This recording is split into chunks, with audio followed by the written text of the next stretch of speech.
I tested the best Sony cameras to find the perfect one for beginners, because even their entry-level cameras have better specs than any other brand, and one of the largest selections of lenses and accessories. But with so many Sony cameras, choosing the right one is overwhelming. So let's break down the best beginner Sony cameras for the best value and for different shooting styles. Now, let's start off this video with not one, but two cameras that will be perfect for 99% of shooters, and they're great at both photos and videos. And that is the Sony ZV-E10 Mark I and the Sony A6400 for $799 new with a lens, or $500 to $550 used with a lens. And I'll leave links down below for the best pricing on these cameras. Now, the ZV-E10 and the A6400 have the exact same internals, but the ZV-E10 has a body designed for video and content creators, and the A6400 is much better for photos. Both cameras have a stunning 24 megapixel sensor, which is a very healthy amount of resolution, especially for beginners. But the best thing about the sensor is the low light performance.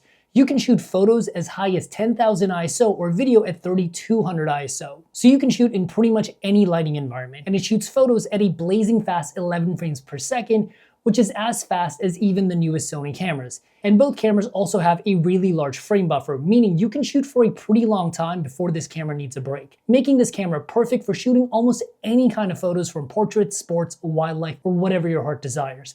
And both cameras also shoot 14-bit RAW, which gives you a ton of flexibility when it comes to editing, and if you know what you're doing, you can create some stunning edits. On top of that, the autofocus is extremely fast and accurate with face and eye detect, and it works really well in both photos and videos. Speaking of videos, both cameras shoot 4K at 24 and 30 frames per second, but the 4K is actually downsampled from 6K, so your video really has the clarity and detail of 6K, but in a smaller and easier to edit 4K file. And that extra detail can be extremely helpful if you're doing any kind of zooming or cropping to your image for vertical content. And both cameras also do full HD slow motion at 60 frames per second for 2 times and 120 frames per second for 5 times. And these cameras also have S-Log2, S-Log3, and a bunch of cinema profiles for better dynamic range and more flexibility when it comes to color grading.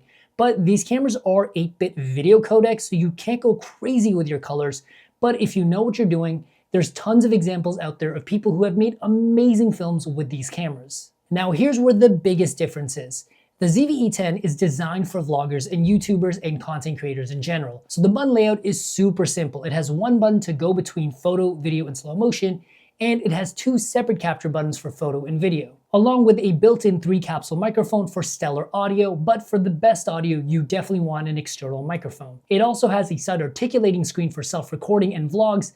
However, it's not touch sensitive, but it does have touch autofocus.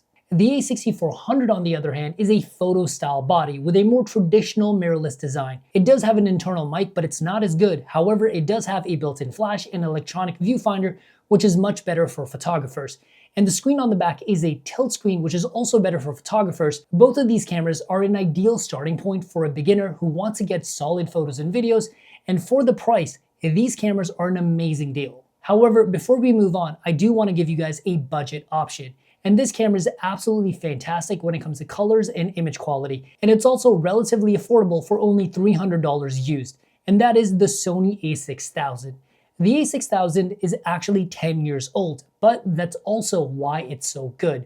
I'll explain. It has a 24 megapixel APS-C size sensor, which is pretty similar to the ZV-E10 and the A6400. However, it does not have the same great low light performance. But in terms of resolution, it's more than enough. What makes the A6000 so special are the vibrant, rich colors that are almost film-like. And this is mainly because of the older sensor. It uses an older color science that newer Sony cameras don't have. And it gives you these really vibrant but vintage colors.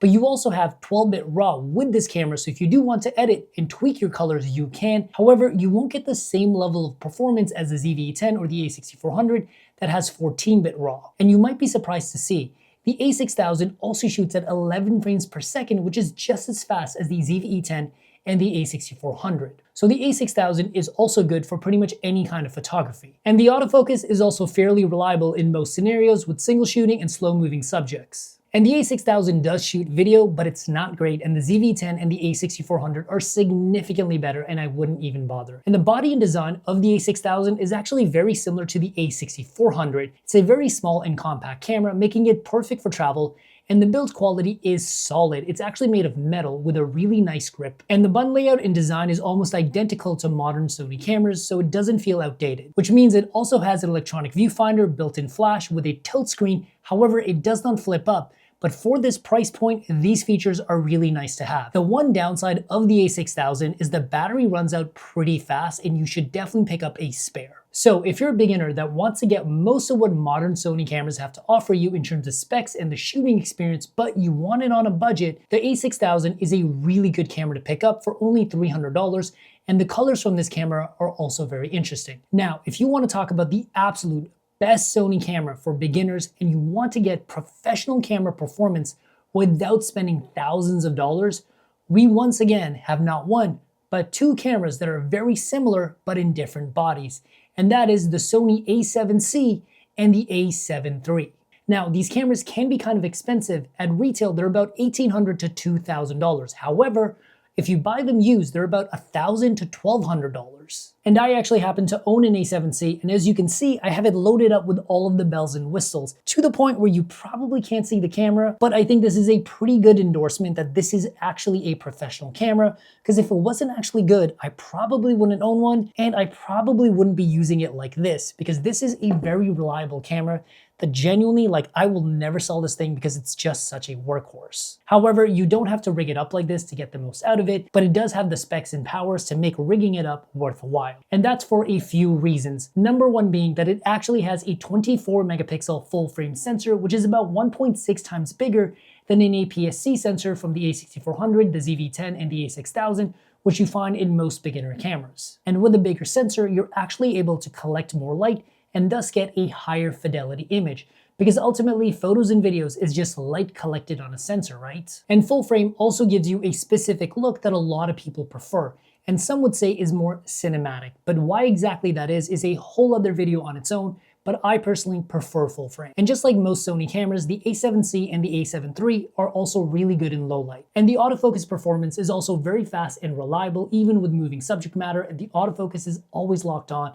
For a camera like this in full frame and also having autofocus that works really well in low light, honestly, this camera's pretty great. And the sensors in these cameras also have in-body stabilization, which physically stabilizes your image so you get smoother handheld shots. So even if I have a chunky rig like this, the footage is still very stable. And the specs inside these cameras are just as impressive. It can shoot photos at 11 frames per second, which is great for action shots, but it can also take 45 raw photos in a row at the highest raw settings. I've gotten some really great results with this camera when it comes to movement stuff, and these cameras honestly do an amazing job when it comes to photos. And the 14-bit raw images with these cameras allow you to really push your image to create stunning results. For beginners, I really cannot think of a better starting camera for photos. And when it comes to videos, both cameras shoot 4K at 24 and 30 frames per second, but just like the A6400 and the ZV-E10, it's also downsampled from 6K, so you end up with 6K detail and clarity, but in a much smaller and easier to edit 4K file. And they also do full HD slow motion at 60 frames per second for 2 times and 120 frames per second for 5 times. And it also has all of the Sony cinema profiles for advanced color grading, but it is 8-bit color, so you have to be gentle with the footage, but if you know what you're doing, you can create some stunning results. Now, design is the biggest difference between the A7C and the A7 III, and one isn't better than the other, they're just different. The A7 III is more of a pro photography camera with a ton of custom buttons and dials for fast operation. This is really meant for a pro photographer. The A7C is significantly smaller and about the size of an APS-C size camera, and it does have less custom buttons. However, it's a better fit for hybrid shooters and content creators and video shooters because of the smaller size, and you also don't need all the custom buttons from the photo body. However, both cameras do have an electronic viewfinder for photographers, but the A7 III does have a nicer viewfinder. And the A7 III has a tilt screen, where the A7C has a side articulating tilt screen. A tilt screen is better for photographers, and a side articulating screen is obviously better for video. And both cameras also have really good battery life. Overall, I cannot think of a better starting point for serious beginners that want to get the best photos and videos on a budget. The A7 III and A7C are amazing. And if you want to make sure you get the best deals on this camera, make sure to check out the links in the description down below, and I'll see you guys in the next video. Peace.